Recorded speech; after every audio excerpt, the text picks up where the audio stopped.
Hi everyone, I'm Michelle Kelly. Welcome to Be in the Change. I'm going to get started by reciting my inspiration. Our deepest fear is not that we're inadequate. Our deepest fear is that we are powerful beyond measure. It is our light, not our darkness, that most frightens us.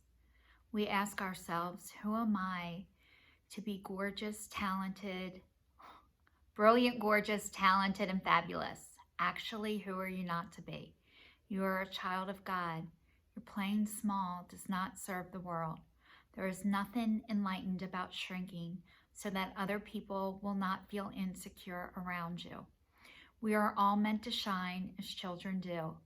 We were born to make manifest the glory of God that is within us. It is not just in some of us, it is in everyone. And as we let our own light shine, we unconsciously give others permission to do the same. As we are liberated from our own fear, our presence automatically liberates others. Marianne Williamson.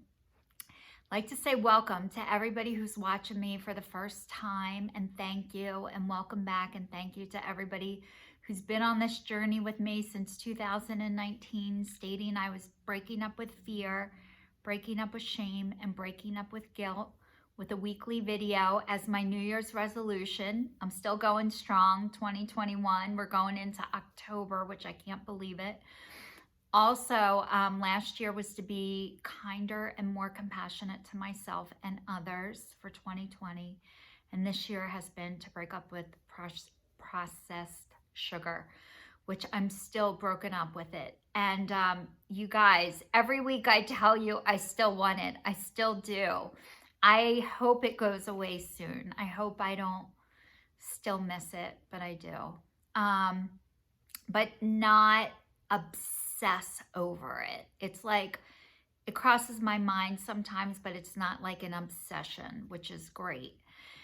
So also I wanted to tell you guys, this whole last week I was talking about, I have to watch my video, but I talked about getting the keratin treatment, which I did. Actually, I give it to myself. So I look a little smoother and more polished. And I used to be a hairdresser, so I get to do everything to myself as far as my hair is concerned. And, I need a haircut, and I have OCD about my haircut really bad, like really bad, to the point that I've had a gay man say he'd rather sleep with a woman than cut my hair. And honestly, I go to different hairdressers to fix it after I do it, like you would when you're an alcoholic and you don't want people to know you're an alcoholic, and you go to different state stores and different grocery stores so nobody sees you there on a regular basis. I do that with hairdressers to fix my hair. So, because I feel such shame around it that I'm like this. And once it's right, then I can let it go. But I feel this tremendous amount of shame that I have OCD for my haircut. And that's what I really wanted to talk about today, is acknowledging things that aren't right with me and thinking that there's something wrong with me as a result of this, and allowing other people to use it against me. And that's what I'm thinking about. That has been, I always thought when I acknowledged things that weren't right about me, it was because there was something wrong with me. And really, the only thing wrong with me is allowing other people to shame me for these things that I actually acknowledge about myself. So part of my healing process, part of my journey, part of this journey with all of you has been to acknowledge how I am. And the more I'm able to acknowledge not how I am, who I am. I'm a child of God. So is everybody else who's watching this. And when you have issues, when you know, I always thought, oh, it's because I'm an alcoholic. It's because I'm this. It's because I'm difficult. It's, you know, I always think it's my fault, all my fault. And I let other people point the finger at me. And so the one thing that I've heard over the years is when you point the finger at somebody else, you've got three and a thumb pointing back at you. And part of my process is it was easier to point the finger at everybody else and tell you what's wrong with them. It's because she's an alcoholic. It's because he has OCD. It's because they have this. It's because they have that. Instead of like being able to take a look at myself, which is incredibly hard. I'm not gonna lie. But when you're able to take a look at yourself, you stop talking about everybody else. And the people that I found that talk about everybody else and blame everybody else, the only reason you do that is so you don't have to look in the mirror at yourself. And honestly, like when I do these videos, this is the only time I actually really see myself, is when I'm recording. I can see myself looking at you guys, and I'm starting to love the reflection and point out the things that are good about me instead of looking for everything that's not. And it's hard. This process is hard. Looking at yourself, acknowledging when things aren't right. And we're in a world when you acknowledge what isn't right, it's like you're an open target for other people to come after you. And for me, what I've learned is every time I thought there was something wrong with me, it actually is a strength. It feels like a liability, but it's actually a strength. And the more that I've been able to acknowledge things about myself, I've been able to step into my power.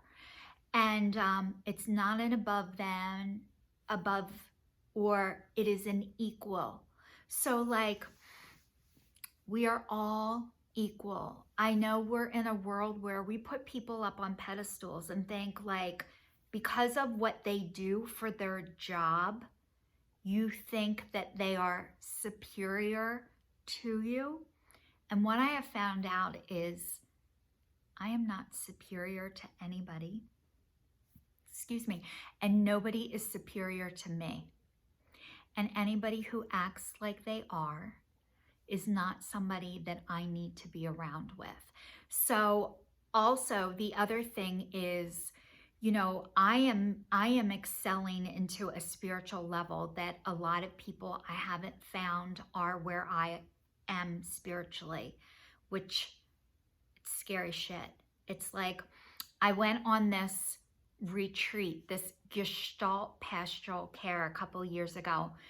And the woman said to me, Michelle, do you have any stipulations? It was like a counseling thing. I'm like, yeah, don't be getting too Jesus-y on me. And I went to Catholic school, and I don't like people pushing God down my throat and Jesus down my throat. And really, I don't think anybody likes having anything pushed down our throats. When I'm ready, I will come ask. And so anyway, I started watching The Chosen. I don't know if you guys have gotten to see this yet. It's an app.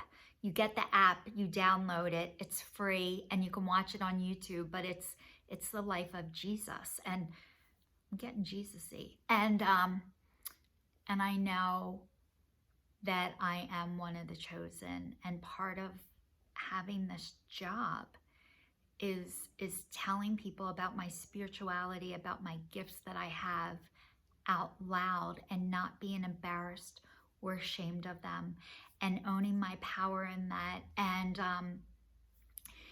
it's hard.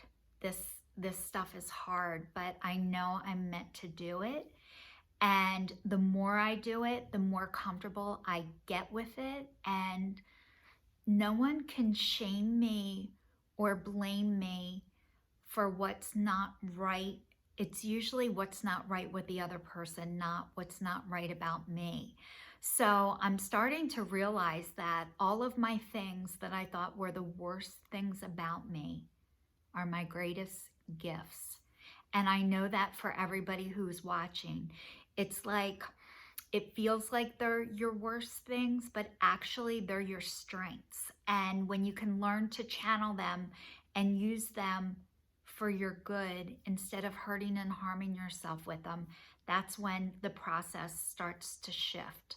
So to everybody who's watching, thank you so much. Please stay tuned, and I will see you all next week.